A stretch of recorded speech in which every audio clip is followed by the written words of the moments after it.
ഒരാളുടെ നന്ദി എങ്ങനെ പറയും? താങ്ക്സ്. ഇത് പറയാറുണ്ടല്ലോ. But otherwise what are the other ways to say thank you? Very good. നല്ല കൈ കൊടുത്തേ. Very good. പറഞ്ഞേ I appreciate it. It's a way of saying thank you. I appreciate it. അപ്പൊ ഇംഗ്ലീഷ് നിങ്ങൾ താങ്ക് യു എന്നതിന് പകരം I appreciate it എന്ന് പറഞ്ഞു കഴിഞ്ഞാൽ നിങ്ങളുടെ ലാംഗ്വേജ് എന്തായി? വേറെ ലെവലായി. This is a commonly used one.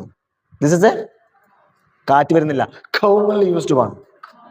വരട്ടെ. Commonly used one. കാറ്റുണ്ടോ? ഉണ്ട്. അപ്പൊ അത് വരണം. ഇനി കോമൺ അല്ല, common. It's a commonly used one. Understand me? Okay. Then I appreciate it. Then appreciate it. Then പറഞ്ഞ thanks a million. ആക്ഷൻ വരുന്നില്ല. Thanks a million. Thanks a bundle. Thanks a bunch. എന്നൊക്കെ പറഞ്ഞാൽ എന്താ അർത്ഥം? വളരെ informal വേർഡാണ്. Simply you can say, I mean, appreciate it. It's a formal one.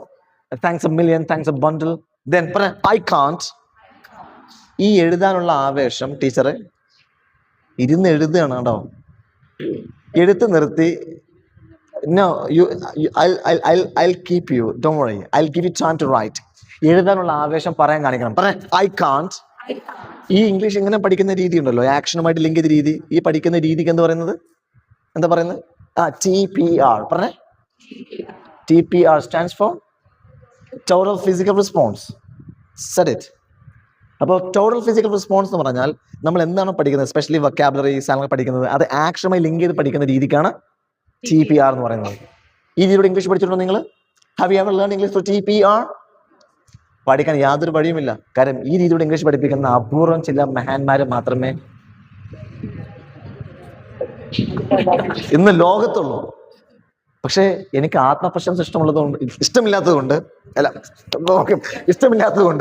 ഞാൻ എന്ത് ചെയ്യുന്നില്ല, ഞാനൊരു മഹാനായിട്ട് കൂട്ടുന്നില്ല. So you got it. I can't thank you enough. എന്നർത്ഥം പറയൂ. അർത്ഥമൊന്നുമില്ല. താങ്ക് യു തന്നെ. ഹലോ, അർത്ഥമൊന്നുമില്ല. എന്താണ്? ഇങ്ങനെ പഠിച്ചു വെക്കണം.